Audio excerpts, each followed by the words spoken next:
माननीय बच्चों, आज हम कक्षा 6 का दूसरा वीडियो लेके आए हैं, जिसमें आपको पढ़ना है पूर्ण संख्याओं पर संक्रियाएं एवं पूर्णांक।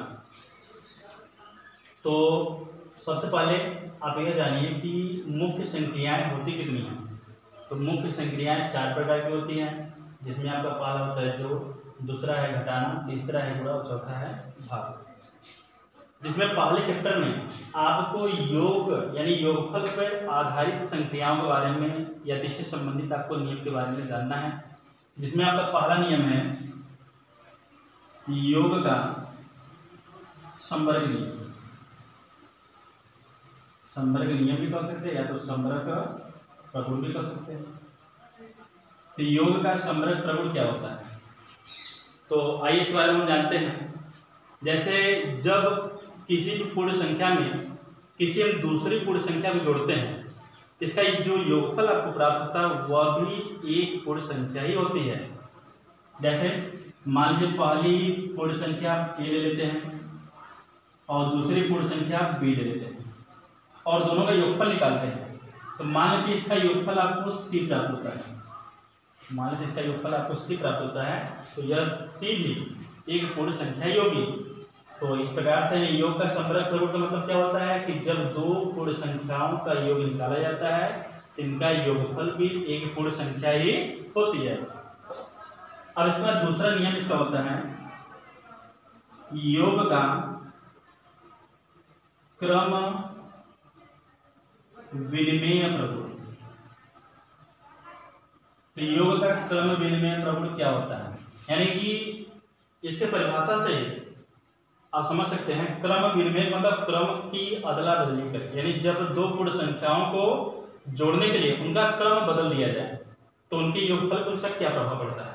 देखिए मान लेते पहला पूर्ण संख्या आपका a हो जाता है, दूसरा पूर्ण संख्या आपका b हो जाता है। तो पहले पक्ष में आप पहले a को लेंगे, उसके बाद b को लेंगे और बराबर। अब दूसरी बार में क्या करना है, क्रम बदलना है। यानी पहले यदि आपका a था तो ये दूसरी बार हो जाएगा और दूसरी बार आपका b है तो ये पहली बार होना चाहिए। देखिए b प्लस a इस प्रकार से। अब यहाँ पे आपका क्रम बदल गया। अब इसका मान रख के देख लेते हैं। जैसे मान लीजिए a के स्थान के लिए 5 रख लीजिए और b के स्थान पे आप 6 रख लीजिए। तो ये मान रखते हैं, पहले a है, a का मान आपका दिया है 5 प्लस b का मान आपका दिया है 6 बराबर। फिर पहले यहाँ पे b दिया तो b का मान रखिए 6 और प्लस a है, a का मान दिया है 5। योगफल निकाल लेते हैं, 5 में 6 जोड़ेंगे तो आपका 11 आएगा बराबर। 6 में 5 जोड़ते हैं तो भी आपका 11 आएगा। तो आप देख सकते हैं कि क्रम बदलकर जोड़ा गया है लेकिन फिर भी दोनों का योगफल एक समान आया है। इसका मतलब कि योग करते समय यदि संख्याओं के क्रम को आपस में बदल दिया जाए तो भी उनके योगफल पे उसका कोई भी प्रभाव नहीं पड़ता है। इसके बाद तीसरा है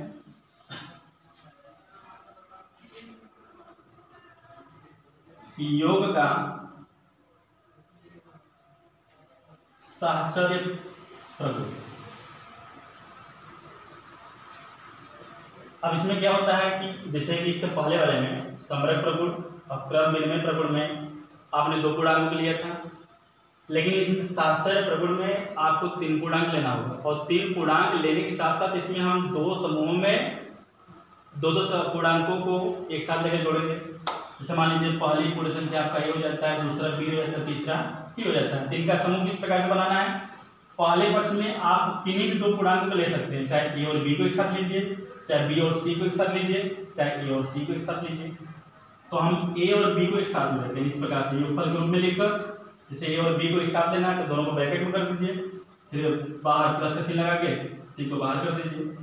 अब दूसरे पक्ष में क्या होना चाहिए, दूसरे पक्ष में यह समूह आपका बदला होना चाहिए। जिससे पहले पक्ष में आप a और b को एक साथ लिया है तो दूसरे पक्ष में आपका क्रम बदलना चाहिए, यानी b और c को एक साथ ले सकते हैं या a और c को एक साथ लेते हैं।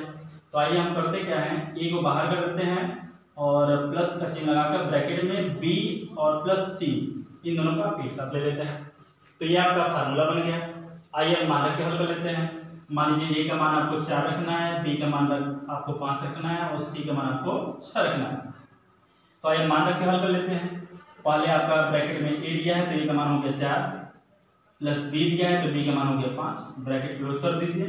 बाहर प्लस c तो c का मान दिया है 6 इसी प्रकार इधर भी मान रख लिखते हैं। पहले ए है तो ए का मान दिया है 4 प्लस क्वेश्चन में आपका दिया है बी का मान दिया है 5 और प्लस सी का मान दिया है 6। तो पहले ब्रैकेट यानी कोष्टक के नियम के अनुसार पहले आप छोटा कोष्टक हल करेंगे। तो छोटा कोष्टक में आपका दिया 4 में 5 जोड़ना है, तो 4 में 5 जोड़ेंगे तो आपको प्राप्त होगा 9 और प्लस बाहर दिया है 6 बराबर। आप यहाँ पे पहले बाहर 4 है तो 4 उतार दीजिए, फिर प्लस 5 में 6 जोड़ते हैं तो 5 से 6 मिलकर कितना बनेगा 11। अब 9 में 6 जोड़िए, 9 6 15 और बराबर 4 में 11 जोड़ेंगे तो भी आपको प्राप्त होगा 15। यानी इस प्रकार से शास्त्र नियम के अनुसार यदि हम किन्हीं भी 3 पूर्णांकों में से 2-2 पूर्णांकों का समूह बनाकर भी योगफल निकालते हैं तो भी उनके योगफल पे उनके समूह बनाने का कोई भी प्रभाव नहीं पड़ता है। अब इसके बाद हम चौथे पॉइंट में आते हैं। चौथा पॉइंट चौथा है आपका शून्य का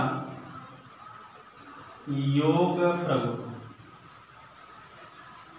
शून्य का योग प्रगुण इसका मतलब किसी भी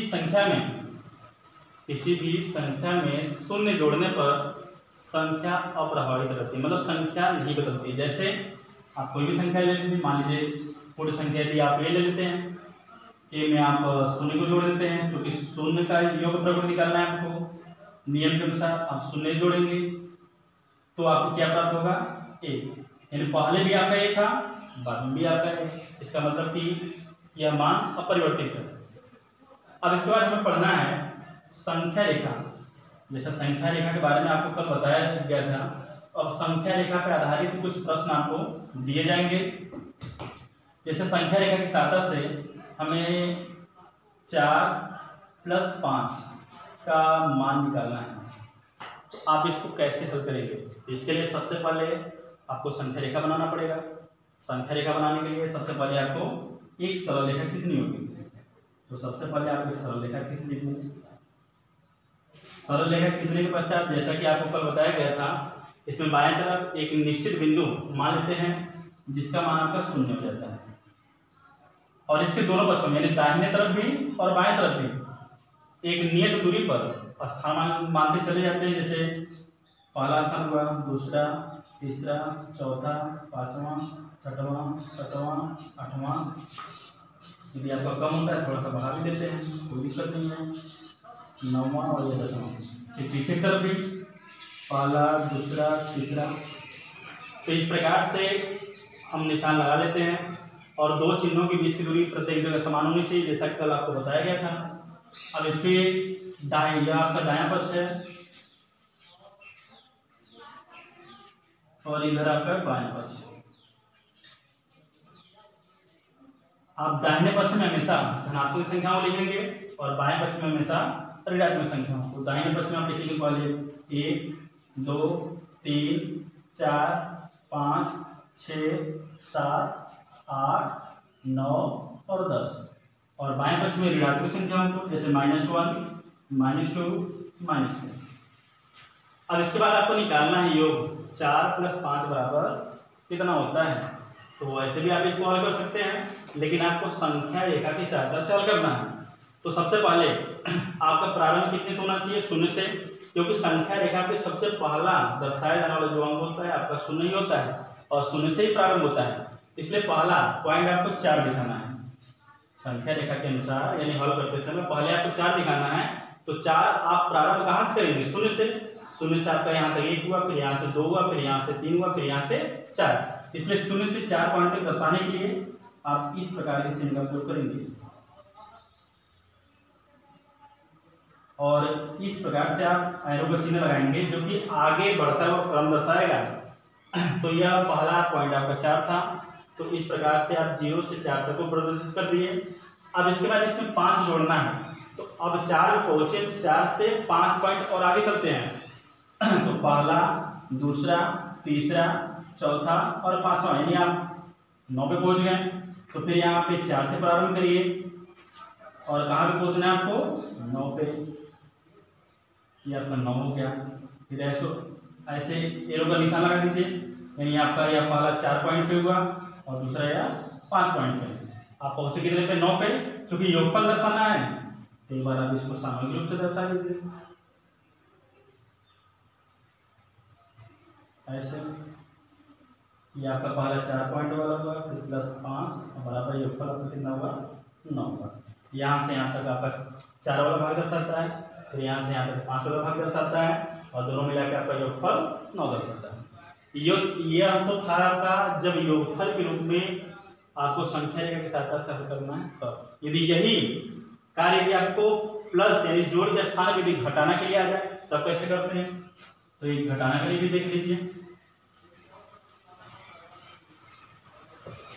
जैसे मान लीजिए आपको दिया है 8 - 3 और बराबर 5, तो इसके लिए भी आपको संख्या रेखा ही बनाना पड़ेगा। नियम वही रहेगा आपका, संख्या रेखा बनाइए, फिर एक निर्धारित बिंदु लेकर यहाँ पे 0 दर्शाइए, फिर दाहिने पक्ष में आप निशान लगाते रहिए 1 2 3 4 5 6 7 8 और 9। बाएं पक्ष में भी 1 2 3 अंक लिख देते हैं 1 2 3 4 5 6 7 8 और ये 9। बाएं पक्ष में ऋणात्मक 1 2 3। इस प्रकार से संख्या रेखा आपका बन गया। अब आपको हल करना है। इसमें पहला नंबर आपका दिया है 8, जो कि 0 से प्रारंभ होगा, तो 0 से 8 आपका दिया कहाँ पे, यहाँ पे, तो पहले आप 0 से 8 दर्शाइए। जिस प्रकार से यानी जिस दिशा की तरफ बढ़ेंगे आपका एरो का जो निशान होगा उसी दिशा की तरफ भी बढ़ेगा। अब इसके बाद इसमें से 3 घटाना है, 3 घटाने का मतलब 3 पॉइंट और पीछे आना है। तो 8 से भी 3 पॉइंट पीछे आएंगे तो पहला पॉइंट आपका 7 पे आएगा, दूसरा आपका 6 पे आएगा, तीसरा पॉइंट आपका 5 पे आएगा। यानी 8 से आप पीछे की तरफ आएंगे और आप पहुंचे कहाँ पर, 5 पर। तो चूंकि यहाँ पे आप पीछे आए इसलिए 3 का निशान जो है वो उल्टा हो जाएगा। ये आपका यहाँ से यहाँ तक 8 पॉइंट हुआ, फिर यहाँ से यहाँ तक आप पीछे आए इसलिए -3 हुआ, यानी 8 - 3 बराबर 5। इस प्रकार से भी आप पूर्णांक प्राप्त कर सकते हैं और संख्या रेखा की सहायता से भी आप हल कर सकते हैं। आज के वीडियो में इतना ही, और अगले वीडियो में हम अगला चैप्टर लेके आएंगे। तब तक के लिए धन्यवाद।